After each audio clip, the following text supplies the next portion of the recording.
name is Adam Dannheisser, and I played Dennis Dupree in Rock of Ages.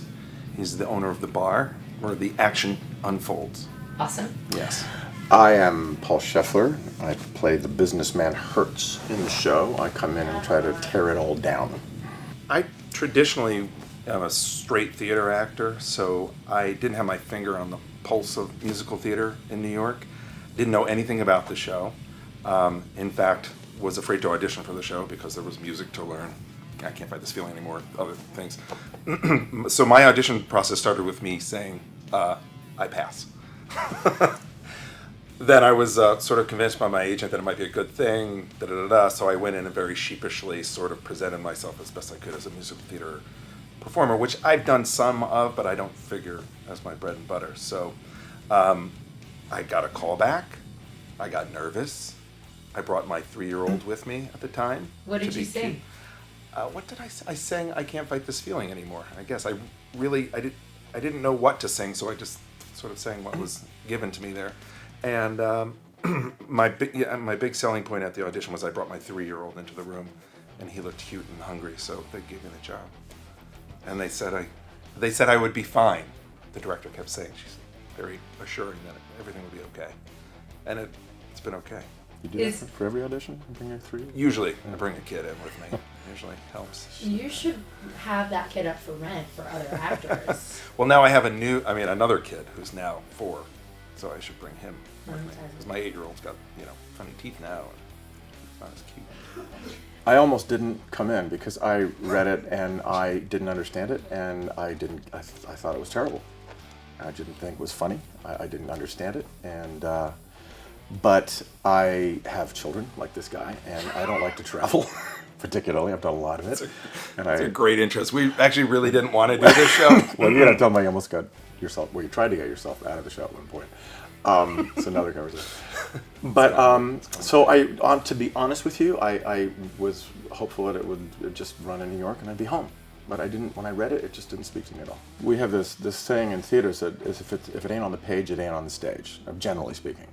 And this really wasn't the case with this show. And I think it changed for me at the first rehearsal. When we started rehearsing the show, I just suddenly was kind of amazed at what people were bringing to it. That's when it changed for me, when I just saw what was happening around the room. And suddenly I just saw it differently. I mean, the 2 hooks for me, ultimately, when I relaxed about my own ability, were the music, which I grew up with. I mean, I graduated high school in the 80s. And so every song this had a particular context for me, driving down the road somewhere, doing something wrong, listening to these songs. And then the other aspect was the sort of comic freedom that I could tell that what you were speaking to, that I could tell we were going to be given with it to sort of, rock and roll and comedy, 2 things that don't really have rules, I guess there are the rules of 3 for comedy and a rhythm. You know what I'm saying? It's sort of a rebellious vibe in both regards. So those are the things that got me excited and hooked me into it. What was that like as an actor? Like when you're like, we're doing what in the audience? When they're drinking.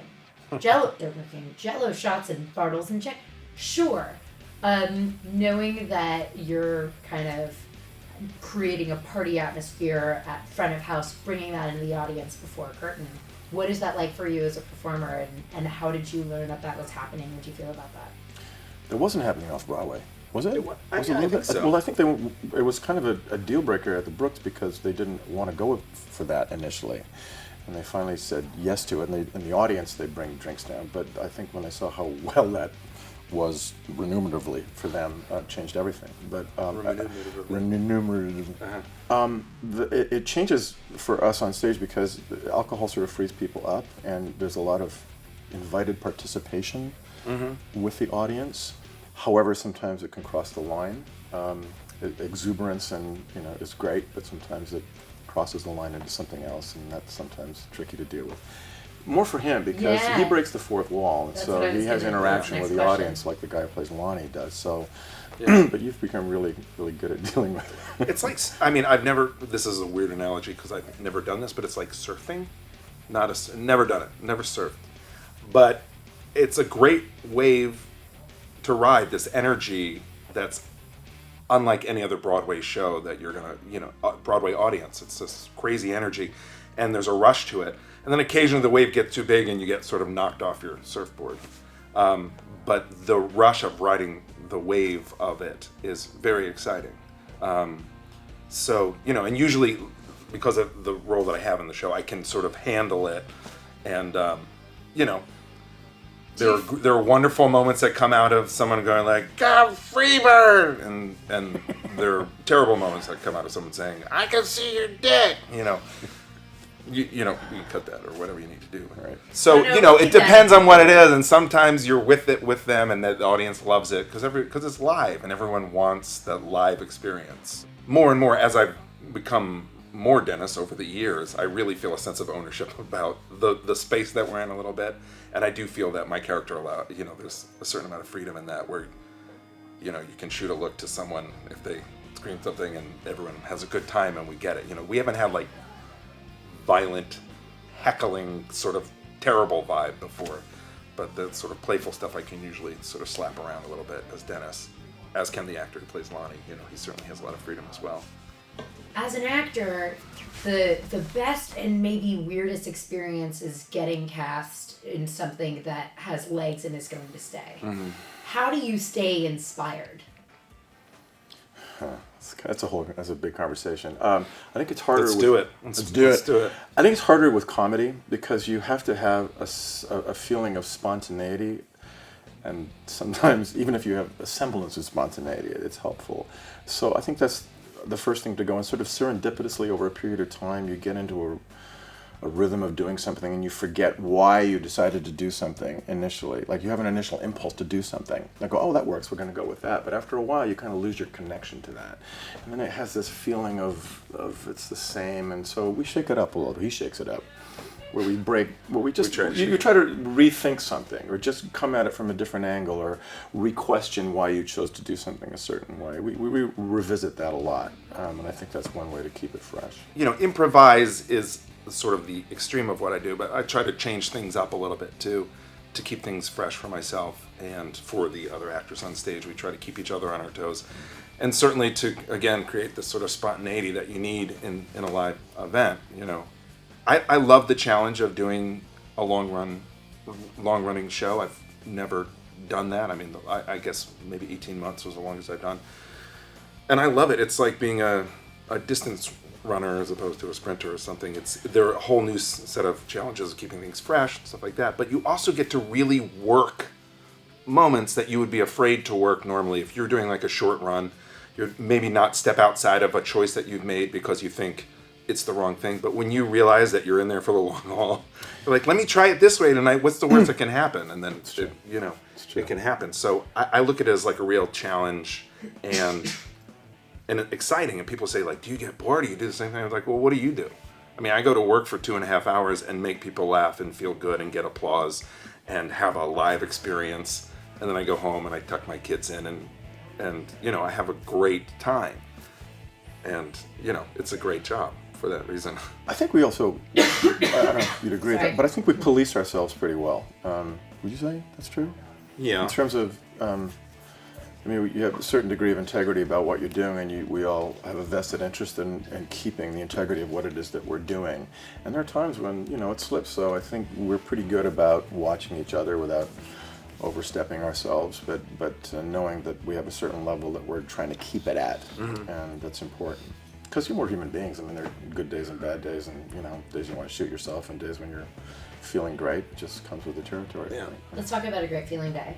Let's talk about the day that you guys found out that you're moving from off-Broadway to Broadway. That was a great feeling day. That was a good feeling day. Was it your first Broadway show? No. And that was my 8th. I wouldn't know offhand, but I think something like that. That's awesome. Because I don't keep count. What did it? Maybe my 7. Who told you? How did you guys find out? How did you feel about it? I found out from Constantine. We were walking down the street. We were all seeing we were at a movie together. That's right. We were walking down the street. We were on 9th Avenue or 8th Avenue, I think. That's when I found out. 42nd Street, right? Yeah. Constantine tends to know things before everyone, before other folks. Damn. So he's Greek. He got a call. He is Greek. He's connected. He got a call and or I guess a call. Yeah. Back then they didn't have text messages. 5 years ago, got a call, and immediately said it's going, and so we're all thrilled. Yeah. And I mean, because we were this like little engine that Shocked or too, couldn't. right? I mean, I for a lot of us, it's been just sort of jaw-dropping that the thing has become as big as it's become. I mean, I didn't ever envision that for a second. I just didn't. I don't think any of us felt like that. Although the creatives sort of felt that way. They sort of, I mean, I had this conversation with Kristen a couple of times, which is that this show feels like it had this sort of little star hanging over it. Everything kind of lined up for this show all the time, in terms of the people. Truly. The people that they had in the show is what just sort of launched it in terms of the chemistry and the wildly creative, imaginative ideas that people came up with, and that whole thing kind of, they shaped it in terms of the satirical thing that it is, but they had so much to work with, I think, in terms of what people were bringing to it, which is not always the case. But there was just this fearlessness, I thought, among people when we were doing it off Broadway that was just amazing to me. And it sort of gave everybody permission to just go, okay, that's where we're going, okay. You had young, ambitious, hopeful producers, young, ambitious, hopeful creatives, and young, ambitious, hopeful cast, all working towards something together without the expectation hanging over that, like a lot of Broadway shows have. Like, I was just in a room this morning for another show for an audition, and there were 33 people seated in the room at my audition, and everyone probably has a say in that thing.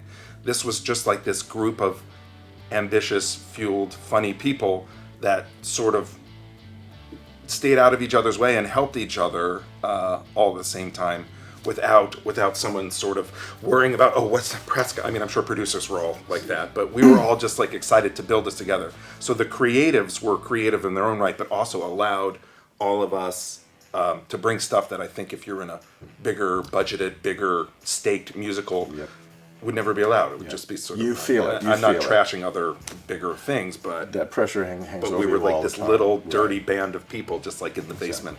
I mean, I came out of grad school in 95, and I was here in the city at NYU, and already the idea of coming out of grad school and getting a lead, or even I play a lot of small parts, and I was in basically famous people's Shakespeare productions. So like Helen Hunt wanted to play a lead in something, and I got to hold this stick over here. Alec Baldwin played a lead in a Shakespeare that he did with Angela Bassett, and I got to say this line, and that's sort of what I did, because already when I was coming out personally, it seemed like that was the way things were going, which I wasn't bitter about. I felt like I was paying my dues, so to speak, but I think that has been the way all along. The nerve-wracking thing is that you're talking about someone like Baldwin, who, and then their show closed early, and he's got such a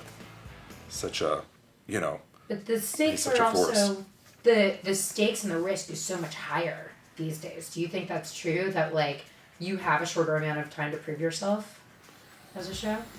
Economically, commercially, you're trying to. I mean, I think the more expensive it becomes, the more you're just going to see this happen. They feel like they have to bring somebody in who's going to bring people in. And it may not be the best for the show necessarily, but a lot of producers don't feel like they have a choice in terms of trying to make it successful, because it's still a business. They're still trying to recoup their investment. It's such a tough balancing It's act, extremely because tough. I think about it now, because you have to bring the people in, but you also need to have the right talent, and you also need to have, again, just like what we had was this creative space to build something and not attention to build something, because nothing good's going to come out of that. It can still happen. I think it's just rare that it happens, because what he's talking about is that we're flying in under the radar. A lot of shows that are kind of Broadway, like there's a lot of attention on them and there's more pressure, but if you come in, and nobody knows who the hell you are, you have the advantage of not having that pressure, but at the same time, getting attention is a whole other thing. Right. A lot of people use the term underdog for Rock of Ages. Do you agree with that? That one's a good one. Little engine that could. That's I like awesome. to Yeah, we're the use. Energizer Buddy. We've heard a lot. Surfing as a metaphor. So it's when at the time that we started conceiving this documentary, it had just crossed the threshold into 50th longest running Broadway show of all time. It's now in the early 40s, done in 40s. It's surreal. I mean, when you're inside it, you're also going to work every day, so you're like, okay, we're passing that, and that's great. But when you step outside, it's surreal that it is this thing, and that keeps going, and there's no end in sight to it. I mean, I think it's just growing in its momentum, and someday 100 years from now, someone will be like, we passed Rock of Ages. Yeah, I feel the same way about it. I just look at that list sometimes and go, this is crazy to me, thinking from where we come from. I've noticed the audiences are a little different. Our audiences, the demographic of our audience has shifted. And we can tell I would say that it's always shifting. I mean, seasonally we're in a different place now than we... But maybe you're right. Go ahead. Continue. It's not a huge difference, but we do know that Americans tend to get our humor very much more than sometimes tourists come, and they enjoy it and they have a great time, but they don't quite get the references, I think, in the way that Americans... The language barrier. It's a language barrier. Cultural stuff. Yes. But also, they connect to something else then. So then they hook into their driving down the road, listening to Bon Jovi in the 80s in Japan. Cool. Making It by the Lake. For me, watching the audience, their response to the show is just continually amazing to me. Just how much they love it. What a good time they're having. No matter what kind of day I'm having, when I see that, especially toward the end, we're all in this freeze at the very end of the show when they're wrapping up everybody's stories, and you can just stand there and just look at the audience to see how much fun they're having. It's just invigorating. It's really fun to watch that. That's the biggest reward of it, I think. And Totally. When things happen that aren't supposed to happen, like when you had a couple of weeks ago, and I don't know what it was you were doing, your mama, and before you got to that, somebody said something in the audience, and you had this back and forth with that person. What happened? I don't know. What happened? I don't remember what happened, but somebody said something. Oh, I know what I was before you said that. You said mama as if that person was mama in the audience. She said something, remember? And it was right here, and somebody said, I love you, Dennis. And you went, mama, as opposed to, you're just saying it inside your head. You responded, and it just set the whole audience off. I don't remember. It was a spontaneous moment. It was really funny. And the audience, that back and forth. It was so funny that night. It was really funny. I do kind of remember, but we have those moments a lot. So That's right. I do remember that happening, but I don't remember the specifics of it. But that is great. That's a great feeling when you have successful, spontaneous moments. It happens a lot. But I was going to say also, just to piggyback what he said, I mean, it sounds silly, but that it's true that the best feeling is seeing the audience, seeing their faces, because they don't realize they're being watched too, and especially because I've been doing it so long, you get very good about sort of getting the vibe from the audience, and it's so rewarding to be in the middle of some sort of comic moment and look out and people literally are wiping tears away or laughing or grabbing each other or whatever, and you're like, oh, we're doing that to them, and it's a great feeling. It's paradoxical because when you're in it, I've never seen the show. I've seen little bits and pieces of it, but I've never had the opportunity to sit out and watch it. And I forget, you get this chunk of what you're doing on stage, but you don't get the whole thing. Mm-hmm. So when you get that response from these people, I'm saying like, oh wow, okay, something must be magical that's happening up here. That's a great feeling. Of course, you also see this face. But that's usually because of some people have been left because they're just disgusted by what we're doing. No, that happens once. Your mother, that was it. So irreverent. Well, we had those young people leave. Remember, it was a church group that came? Yeah, it's not. 40 people left. It's not a good show for children who belong to a church group. That's right. It's not good because they're strippers, and it says so on the. That's right. Strippers. Says so. So. If you have a problem with strippers, Matilda. And then the whole section gone. There's no Jello shots at Matilda. No, there aren't Jello shots. There is Jello, but there's no alcohol in it. There's a lot of child abuse, though. Oh, in Matilda. Yeah. Some child abuse. The church groups love that. Yeah, exactly. Love the right kind of abuse. What's your favorite moment that you guys have had over the last few years? My favorite moment, sort of favorite ego moment for myself, was looking out when Jim Carrey was there, the night he was there, and seeing him laughing at me. That's one of those moments that you go, that's a good thing, And then A-Rod, just like, that was also fun.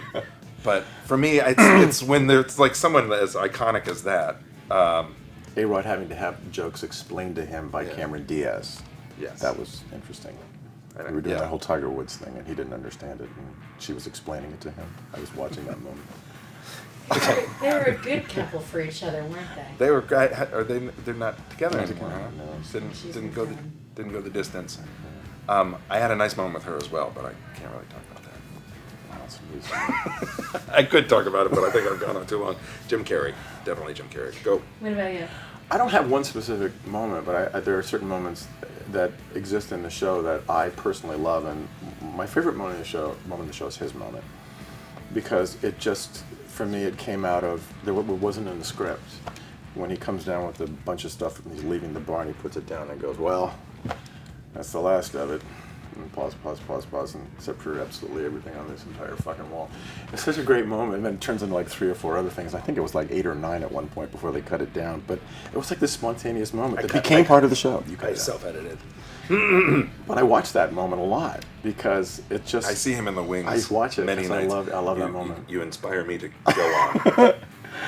Because that moment to me is so much about, it came from such a great spontaneous moment and was not in the script. And like a lot of people who come into our show, they think it's all part of what it was originally, and it wasn't. It just sometimes stuff happened. They're like, "Oh, that's great, keep that." You know, a lot of stuff that is now part of what it is wasn't originally, and I love that moment. Right now, it's a great, tight group of people.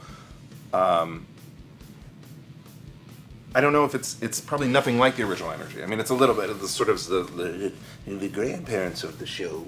It's like, when we were young, you kids don't understand. It used to be like this, but it's always freshening the energy. This is kind of an important thing because I'll put it like that. We're all in a basement, and we're all in close proximity to each other all the time. And if that energy isn't working, or there's conflict between people, then everything kind of disintegrates, I think, because people are not enjoying each other, and then it's going to show on stage. So I think we're really lucky to have a group of people that really gets along with each other, and we laugh a lot, and we enjoy each other's company, and that translates into the stage. I guarantee, I've been in shows where people are just at each other, and then nobody's having fun, and whether you believe it or not, it goes right out on stage, and that energy is projected to the audience. You might not think so, but it is. So it's as much happening backstage as it is on stage. We're lucky. And also, my other favorite moment in the show is him. It wasn't just Jim Carrey. It's also, he has a small moment. He yells! No, I'll touch you later, but that's bullshit. He yells at his son. You just want to make sure that he doesn't step on one of your kids. No. I get chastised if I do that. Yeah, because I'm also the resident director, so I'll give him a note. Very careful what I say and do. Awesome. Thank you guys Play so out. much.